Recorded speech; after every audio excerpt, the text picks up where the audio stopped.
Hello everyone. 90ನೇ ಪ್ರಶ್ನೆಯನ್ನ ನೋಡೋಣ.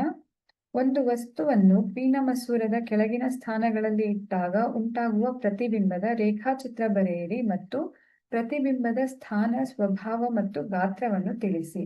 So ಒಂದು ವಸ್ತುವನ್ನ ಪೀನ ಮಸೂರದ ಇಲ್ಲಿ 2F1 ನಲ್ಲಿ ಇರಿಸಿದಾಗ, ಅಂದ್ರೆ ಇದು ಪೀನ ಮಸೂರ, ಇದರ ಪ್ರಧಾನ ಸಂಗಮ, ಹಾಗೆ ಇದು 2F1 ಹೌದಾ.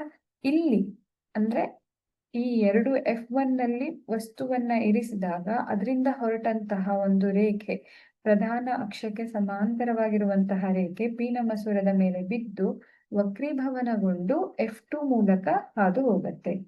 ಇನ್ನೊಂದು ರೇಖೆ, ವಸ್ತುವಿನಿಂದ ಹೊರಟಂತಹ ಇನ್ನೊಂದು ರೇಖೆ ದೃಕ್ಕೇಂದ್ರದ ಮೂಲಕ ಹಾದು ಬಂದು ಈ ಒಂದು ರೇಖೆಯನ್ನ ಈ ಬಿಂದುವಿನಲ್ಲಿ ಛೇದಿಸ್ತಾ ಇದೆ. ಆ ಬಿಂದುವನ್ನ ನಾವು ನೋಡಿದ್ರೆ ಅದು 2F2 ನಲ್ಲೇ, ನಿರ್ದಿಷ್ಟವಾಗಿ 2F2 ನಲ್ಲೇ ತಲೆ ಕೆಳಗಾದಂತಹ ಸತ್ಯ ಪ್ರತಿಬಿಂಬ ಉಂಟಾಗ್ತಾ ಇದೆ. ಹಾಗೆ ವಸ್ತುವಿನ ಗಾತ್ರದಷ್ಟೇ ಇದರ ಪ್ರತಿಬಿಂಬದ ಗಾತ್ರವೂ ಕೂಡ ಇದೆ ಅನ್ನೋದನ್ನ ನಾವಿಲ್ಲಿ ಗಮನಿಸಬಹುದು. ಹಾಗಾಗಿ ಪ್ರತಿಬಿಂಬದ ಸ್ಥಾನ, ಸ್ವಭಾವ ಮತ್ತೆ ಗಾತ್ರ ಅಂತ ನೋಡೋದಿದ್ರೆ, ಪ್ರತಿಬಿಂಬದ ಸ್ಥಾನ 2F2 ನಲ್ಲಿ, 2F1 ನಲ್ಲಿ ನಾವು ವಸ್ತುವನ್ನ ಇರಿಸಿದಾಗ 2F2 ನಲ್ಲಿ ಪ್ರತಿಬಿಂಬ ದೊರಕತ್ತೆ. ಹಾಗೆ ಸತ್ಯ ಮತ್ತೆ ತಲೆ ಕೆಳಗಾದಂತಹ ಪ್ರತಿಬಿಂಬ ಉಂಟಾಗತ್ತೆ.